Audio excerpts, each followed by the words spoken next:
Okay, this is Travis here, and he's going to talk about his trip. So begin. Before I begin, I must say, I'm very excited to do this interview. I've been interviewed several times for this trip that I took, but I must say this one intrigued me most because of the amount of questions you said you were going to ask. And this is one of the most remarkable trips I've ever taken, and I've taken many. And but this was one of the first jungle-like experiences I've ever had. See. And the first thing I noticed when we got off this plane and we landed in the middle of nowhere, and it was quite extraordinary because the only thing that had any technology at all was this airport where we landed, and it had one gate. It was not anything like the marvelous Detroit airport that we have here in this great state today, where we have many different gates where many planes come in. This was one gate. One plane flew in that morning, and it flew out that day, later in the day, and that was it. No other arrivals, nothing. Wait, now what country did you go to? This was the country of Guatemala. Guatemala, and why were you going to Guatemala? Well, we were visiting, my family and I. I arrived with them to this great country.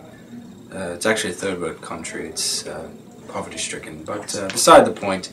But we were visiting my two adopted sisters' foster families, and we decided that we wanted to take a jungle hike. And so we took a plane, a very small plane, out, and we, like I said before, landed in the middle of nowhere. This city, as it is called, is so primitive. It would just shock the American mind. And I know it did shock my own mind. When we got off the plane and out of the airport, a man approached us. He was probably a little over 4 feet tall. It's a Mayan man, and he informed us he was our guide for the day. Myself, the three others from my family that were in my group, and then two other men who were also going to be in our touring group. And we took a bus with this man, and he drove us into the jungle. See, and what happened when you got there to the jungle? Well, I must say, one of the most remarkable experiences of the day was driving into the jungle and seeing that every road sign from there on out was not how many miles to go, what the road name was. It was jaguar crossing and monkey crossing and panther crossing and all sorts of things. It's quite astonishing when, up here, you worry when it's a deer crossing that a deer might jump out and hit your car. This was a jaguar crossing. Jaguar. It's astounding to me that they just crossed the road, and as our tour guide said, he was very clear when he pointed out that they cross the road often. You can see them. Do they ever attack humans? Jaguars, as I have studied, I really studied more about them after I returned from this trip. They only attack out of fear, so they're like a boar in that way. If you corner them, yes, they will attack. But if you leave them alone, if you're peaceful with them, they will not attack humans. So, as you were traveling through the jungle, did you see anything cool, interesting besides the signs? Any exotic animals? Well, the most interesting thing was the trees were so far above our heads. The sunlight, sometimes you couldn't even see. It was so dark sometimes in the jungle. But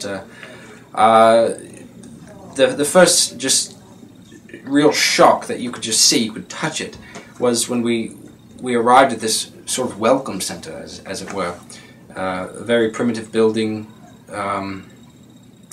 and just outside was the lake. And we saw these logs floating in the lake, but then we quickly realized they were not logs. They were crocodiles. No fence, nothing. It was just there. It was right in front of our eyes. And that is a very disturbing thing to see when, in America there would be a million fences, there would be guards, there would be all sorts of things. But here, there's no fences. These crocodiles could come up any time. And that is quite extraordinary to experience. What did you learn from this experience? I must say I learned a bit of how to deal with, we had a couple of water bottles here. You wouldn't drink the water that they offered you. It was not good water, but you had to go on very very little sustenance, you know.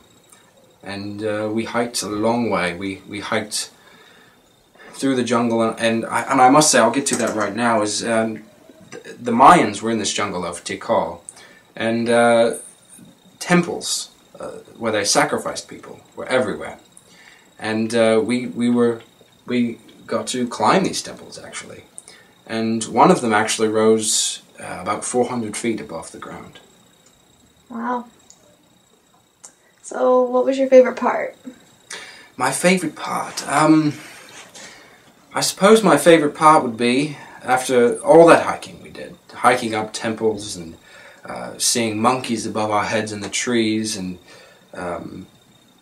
just hike after hike, and the just the extraordinary sights we got to see, was finally coming to another primitive building deep within the jungle. And